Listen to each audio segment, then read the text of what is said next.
But Star Trek New Voyages, I'm just going to go ahead and pimp it real quick. Star Trek New Voyages is a web series of episodes that are being made in the to follow up and continue the original series. They're all the original characters, but here's the cool thing, you guys. The special effects and the sets and the costumes and the shooting and the production quality is through the roof. They look amazing. In fact, they're so amazing that they've had several of the original characters make guest appearances on Star Trek New Voyages.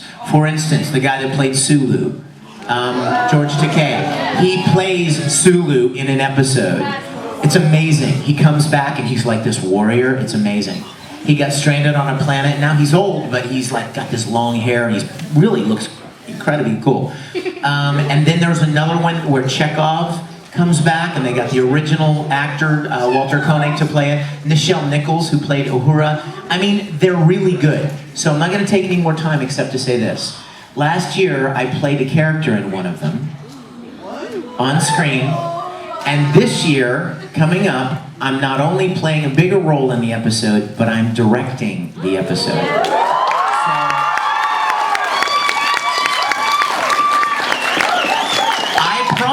I promised the people that started Star Trek New Voyages that I could probably deliver a group of people that might not otherwise be looking to watch their episodes online. And so I want to go ahead and get the word out to you guys. It's really cool and a lot of fun, and if you want to see me looking like an alien, then go check out Star Trek New Voyages. And they're free to watch, it's just free, they're on the internet free.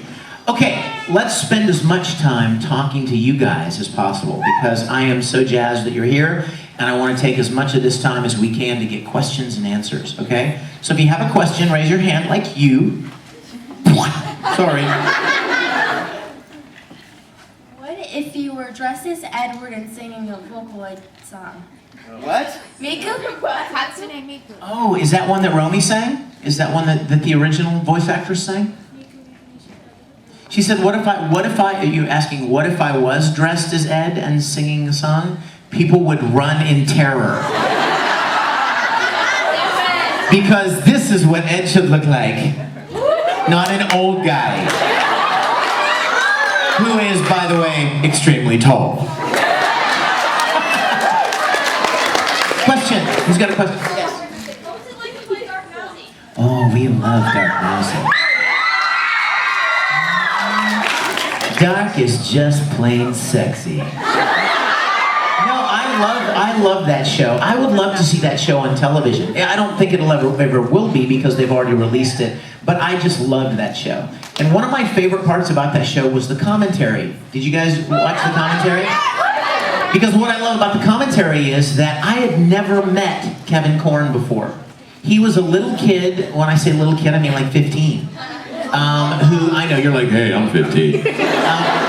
Sorry, no offense. He was a young teenage boy, and he was playing some of these characters at Funimation, excuse me, at ADV, and he did Daisuke, and we did the whole series, and I'd never even met him. And so when we went to do the commentary track, David Williams, the director, kept getting so frustrated because we're supposed to be commenting on the episode, and I was spending more time going, oh, Kevin, I can't believe it's you, man. I mean, we were just so jazzed to meet each other for the first time. So I love that show, though. Dark Dean Angel was a great series. I just did a convention with Illich, who played Crad. So we had this Dark and Crad thing going at the convention a little bit. Yes? Yeah, I'm thinking of becoming a voice actor. What exactly do we need to do? Good question. That's probably, a lot of you want to know that question. If you're interested in being a voice actor, there are two things involved in being a voice actor. One of them is acting. I'm serious. There are a lot of people that go, I can make funny voices, and so they think I should be a voice actor. Not necessarily. Because there are a lot of people that can make funny voices, but they can't act a character. They can't play all of the different highs and lows and all of the different emotional changes of that character in that voice. They can imitate characters. I can sound just like Homer Simpson, or I can sound just like Yoda, or I can sound just like whatever. That's great. We already have people playing those characters. Chances are you're not going to get cast playing Homer Simpson. You know what I mean? So the key to voice acting is acting. And everybody that you've met, every voice actor, Colleen that's here, Colleen and John and Todd, and just about any voice actor you ever meet will tell you most likely they have an extensive background in acting. They've been doing theater since they were very young. Some of them even have degrees in theater. My minor in college was theater. Lucy Christian's got a master's degree in theater. I mean, a lot of them have been doing it all their lives. So voice acting was just another opportunity to act. It used a different set of tools, like when you're on screen, you have your facial expressions and your body language and your gestures and different things that you can use to communicate a character. Well, in voice acting, you have none of those. You merely have your voice. So it's a different type of acting, but acting is the key. So I would encourage you to get as much experience as you possibly can as an actor. Get in school plays, get in church programs, get in community theater. Do anything you can to build your skills as an actor. The second thing you need to do, and pardon me parents, but this is just what you need to do, you gotta be where the work is.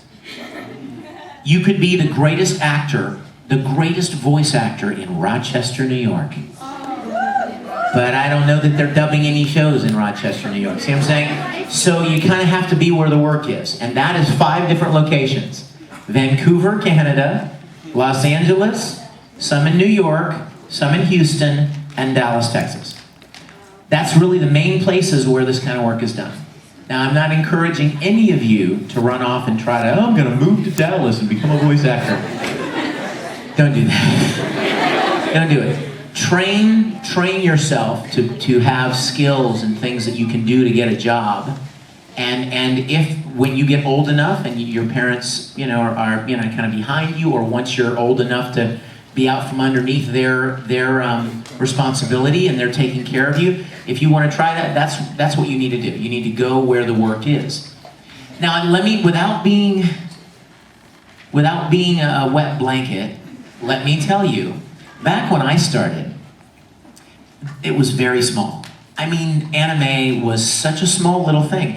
You could fit ADV films right here. I mean, it was a small little studio of people that loved anime and wanted to dub it for English-speaking audiences. And I got really lucky because I was working on a video production in Houston with a friend of mine who had just started doing some voice work for ADV. And he said to me, hey Vic, you've got a lot of experience in acting, right? And I said, oh yeah, I've done tons of theater. And he said, you ought to go and audition for this place. Here in Houston, they dub Japanese TV shows into English. And I'm like, what? Here? In Houston? And he said, yeah, they need actors. So I went and auditioned, and I got cast. My first role was Vega in Street Fighter 2. And yes, jaw. And then the next show came up, and I got cast again, and the next show, and I got very blessed. I always make sure to give God the credit, because I didn't plan this, I didn't look for it, I didn't seek it out. It was just a door that opened, and I stepped in. I'm very, very grateful for that, by the way. And I'm serious, I mean it. And then I would go to conventions, and I met people from Funimation. And they said, hey, you want to come up to Dallas and play this character in Dragon Ball Z?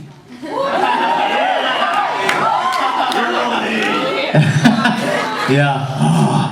And so I went up and played Kakarot. Played Broly. Everybody say Kakarot. Kakarot. You just memorized Broly's entire script. And then after I started work, after I did